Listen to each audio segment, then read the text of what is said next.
Hey there. Good to see you. We'll get to the latest on Ukraine in a moment, but first.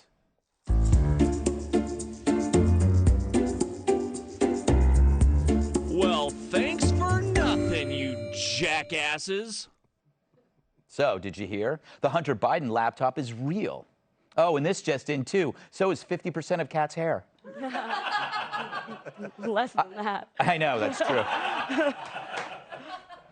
I know. Take a breath. It really is amazing. After the contentious 2020 election and more denial than Charlie Sheen at an AA meeting, the New York Times now admits, sure, okay, that laptop full of politically damning stuff about Joe and Hunter Biden is more legit than MC Hammer at the 91 Grammys.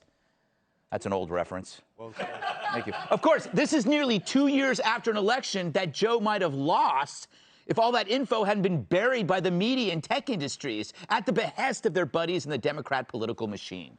So now a massive report on the ongoing federal probe into Hunter's taxes has confirmed that, yes, the infamous laptop indeed exists. In other news, Putin is psychotic, Biden is old, and I collect water from used waterbeds. It's delicious. A lot of fiber. Of course, we all knew this, but if we brought it up, we'd be mocked and banned. But the New York Post was right all along when in October 2020, they reported that Hunter ditched his laptop in a Delaware repair shop back in April 2019, and it contained enough filth to make Pornhub wish they were Christian Mingle. Besides hardcore porn films starring Hunter himself, my favorites, Who's My Daddy, Hunter the Grunter, and of course the big guy. The laptop also contained financial documents and messages between Hunter, his family, and business associates. You know, the kind who still wear beepers. It all showed how the future president's son used his pop as political leverage in gaining overseas business dealings, involving everyone from China to, yes, even Ukraine. Talk about collusion. Except, no, you couldn't talk about this collusion. The one where the big guy, a.k.a. Joe, a.k.a. the scratch and sniffer, stood to make millions off Hunter, making it rain. Hunter was like one of the strippers he banged. He'd show up, wiggle his ass, i.e. his connection to daddy, and the green would flow. He wasn't just a son, he was a table dancer from the VIP room, climbing all over the laps of foreign powers in exchange for padding his dad's bank accounts. Makes selling your nose doodles at an art gallery look respectable. I wonder what Joe has to say about the laptop now. Yeah, I remember when a computer used to take up a whole room, and now they got them so small and you can work all day on your lap.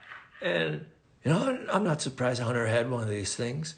He always had the latest technology. I remember one time he had this device he could fit right in your pocket. And I said, Hunter, what is that? And he said, Dad, I use that to smoke crack cocaine. And I said, whoa, I don't need to know what you're doing in your private life. Just make sure I get 10%. Perfect.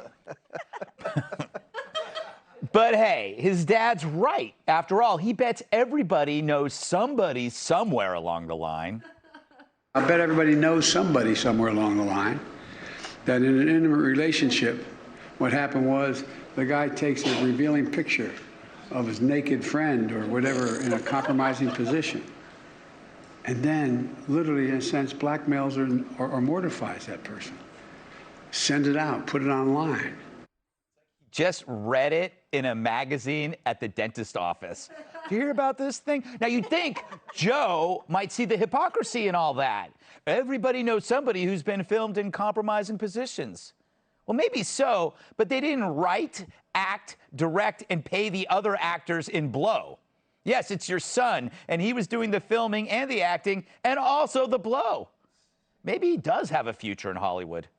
So what and who is being compromised here? The hookers, the drug dealers, the Motel 6s? No, it was the Biden family, Hunter, then Joe, then ultimately the presidency. Not exactly a simple case of sexting or revenge porn.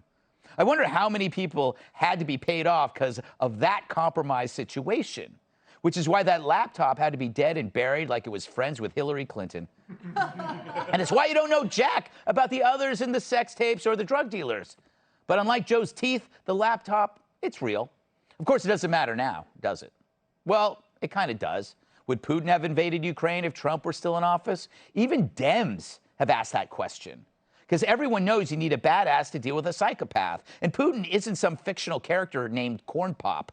But Trump's not in office. Joe is. And he got there because a cabal of like-minded Democrats, media titans, and never-Trumper Republicans made it so by burying the laptop like a dismembered gangster and then censoring anyone who dare bring it up. Twitter and Facebook suspended the New York Post for covering the story. Then they suspended and blocked users for even mentioning it. If you wanted collusion, it was staring back at you from your iPhone. Meanwhile, dirtbags like the president of Iran could spew from their Twitter account without interruption. And now, a year and a half later, what do we have?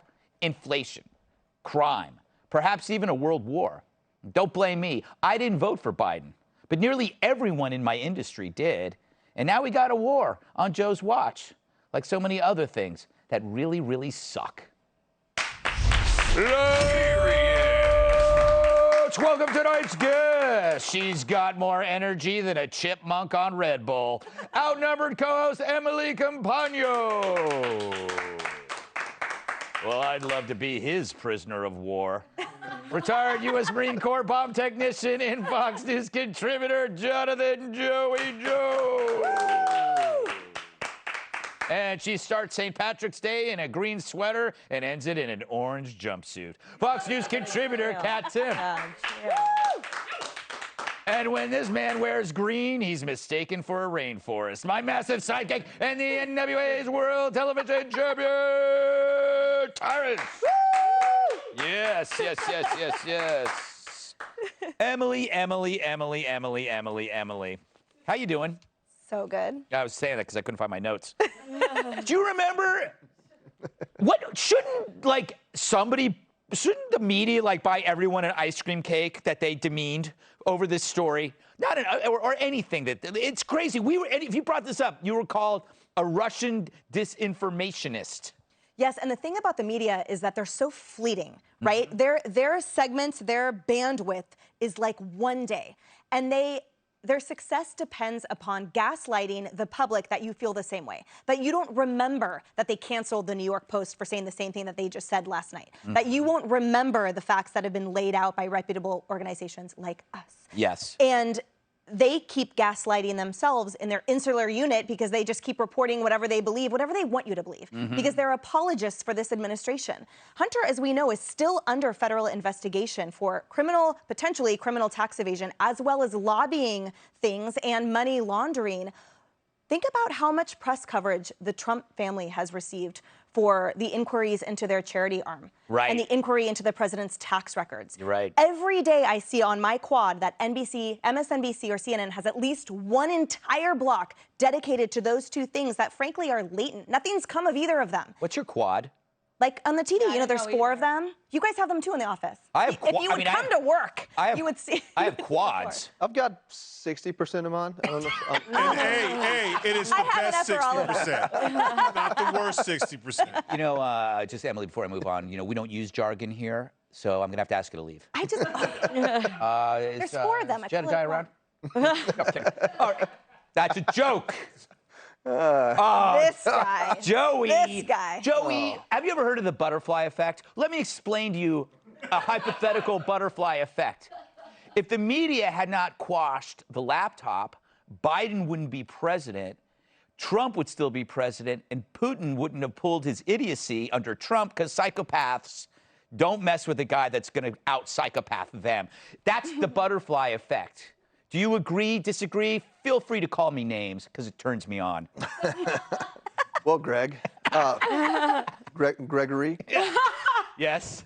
You called me Jonathan. Who the hell is Jonathan? I'm Johnny. That's on the birth certificate, man. Yeah. No, but for real, Russian disinformation. That's what this is. That's what this was labeled. Yeah. And the real butterfly effect here is that Russian disinformation went from, oh, that laptop isn't real, to, yeah, that woman that was carried out of maternity ward that's not alive anymore, she was a paid actor. Right, right. That's what real Russian disinformation is. Yes. And we just spent a year arguing over Russian disinformation because the New York Post couldn't keep their Twitter handle up. Listen, I mean, I hate it, guys. If we could reach everybody, it'd be richer than Nancy Pelosi. Yeah, that's if we could really reach everybody with the truth, it takes more than just us. And for the New York Post to be, shamed for this and basically called a sham institution, that's the real scandal.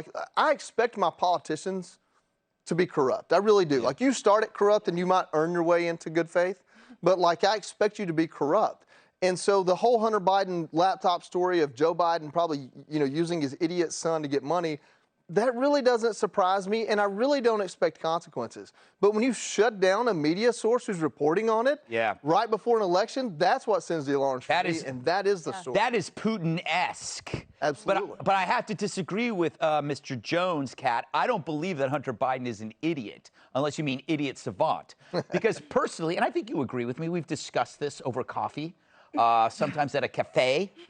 I don't mind the sex and drugs part. No. I mind that the media banned a story. That is, I mean, they compromised our institutions. I can never trust them again. Yeah, for me, it was a weird thing to block. Like, we already knew that he did drugs and had sex with escorts. We already knew that. Yeah.